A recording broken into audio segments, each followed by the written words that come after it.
So my name is Peter Crawford. I'm an attorney here at JC Law, and today I'm going to talk to you about first understanding the complaint and the process of first retaining with the office and going through that process all the way up until your actual court date, and what it means to actually present evidence in court, what it means to show up in court, and what it means to actually try a case. So like I said, the first thing I want to talk about is understanding the complaint. What is a complaint? A complaint is what actually initiates a lawsuit. It's what tells the court what you need. So the first thing you need to do in understanding what the complaint is asking is go to the wherefore clause of that complaint. Within that wherefore clause, you'll have information about what the opposing party is requesting. Now before that, you'll actually have the allegations of the complaint. The allegations will say what the opposing party is alleging, whether it's for instance, if it's divorce, whether or not they're asking for grounds for divorce based upon irreconcilable differences, whether it's based upon mutual consent, or whether or not it's based upon 6-month separation. All that is going to be in the allegations. Now, the reason why it's so important to understand the complaint is because once you understand the allegations, you can then move to the next step in the process, which is discovery. Now, in the discovery process, you have to tailor the questions, which is interrogatories, based upon the allegations. You don't want to be asking about baseball when you're actually playing football. So look at the complaint, look at the allegations, understand what they're alleging, which you probably know because a lot of this is based upon your personal relationship with the other party. It's not like when you get a complaint, it's all of a sudden out of the blue. A lot of times you know this is coming, and if you don't, like I said, just look at the allegations, try to tailor those questions specifically to those allegations to understand what the opposing party is trying to do and what they want from you. Like I said, the next stage in the process is discovery. That's where you gather information from the opposing party. You send interrogatories, which are essentially questions under oath that you ask the opposing party. The second part is request for production documents. Now, the request for production documents, you can ask for as many documents as you want. That includes finances, that includes tax documents, that includes land records, that includes text messages, that includes Venmo transactions, Coinbase transactions, whatever it is, you can ask through production of documents or the request for production of documents. The final thing that most attorneys will do in at least divorce cases is request for admission of facts. Now, the request for admission of facts are, again, unlimited questions that you get to ask to the opposing party saying admit or deny. Do you admit that you slept with this person? Do you admit that you make over $80,000? Do you admit that you were here at this place on this date at this time? You're going to ask those questions again and again, and they have to respond within 30 days, either denying or agreeing with those allegations. Again, this process is extremely important. If you don't understand the case, if you don't understand what the other party wants and how they're going to get it, you can't create your own strategy in order to prepare a defense. You have to prepare a defense before your day in court, which most of you already know. It just, in order to do it, this is how you do it. Next is actually preparing for your trial and preparing for your hearing. Now, what do you do in order to do that? Now, if you have an attorney, an experienced attorney will bring you into the office. You might ask why. Why come to the office? Why not just do a phone call or a virtual consultation? Why not just have an email written to me? Well, the answer to that question is because once you come to the office, they can actually guide you on how to do direct examination and how to handle cross-examination. Because both of those are the pivotal points in your trial that you have to do well in. Because people obviously get nervous on the stand.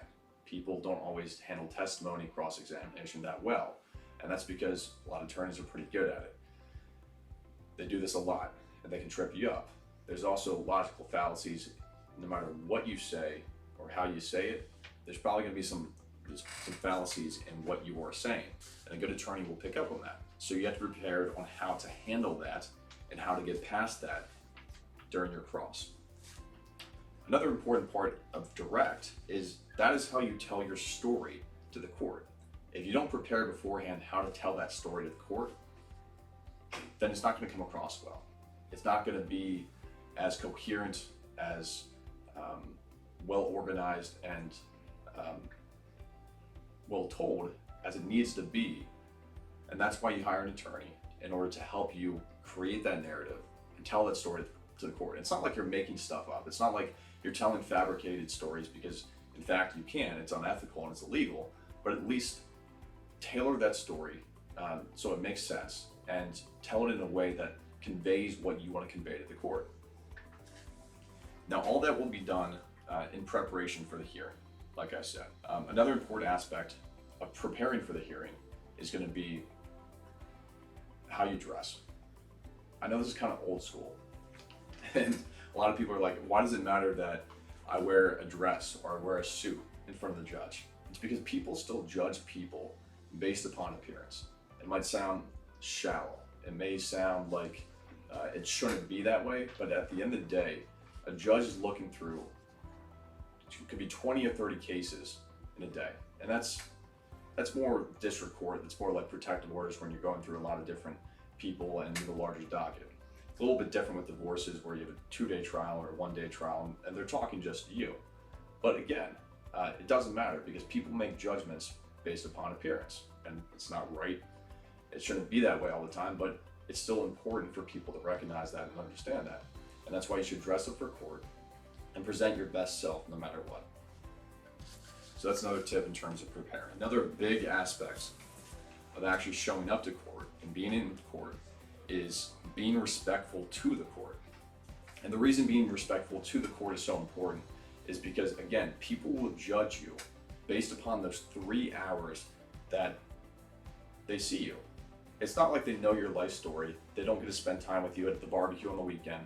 They don't get to spend time with you when you're spending time with your kids or hanging out with friends. They judge you based upon those 3 hours that they get to see you, or however long that hearing is. That's the time they get to judge you on.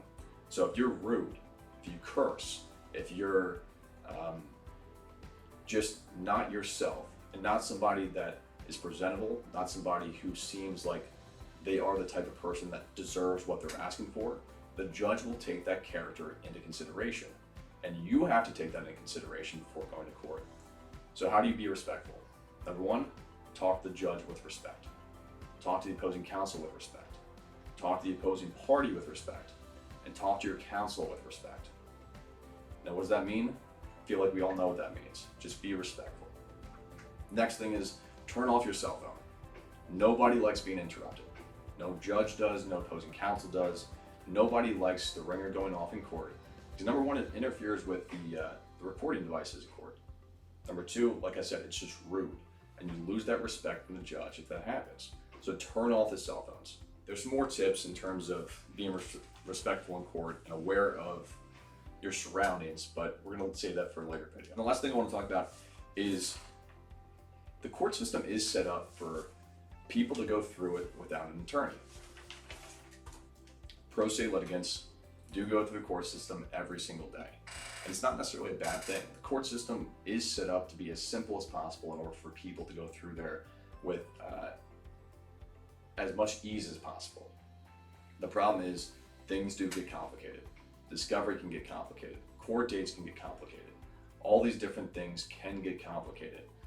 And that's why we recommend hiring an attorney. Now, people can't always afford an attorney. Sometimes people feel more comfortable doing the case themselves. I say, by all means, do it. Like I said, the court system is set up for people to do it themselves. However, attorneys do go through law school for 3 years, and they go through a long education process for a reason.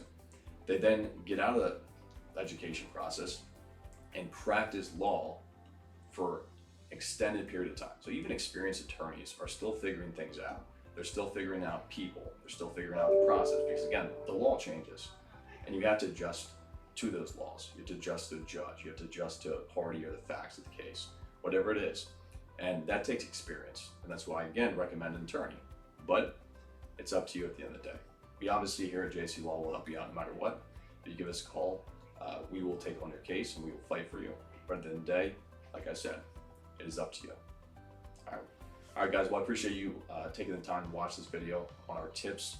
I hope this helps, and come back and listen again.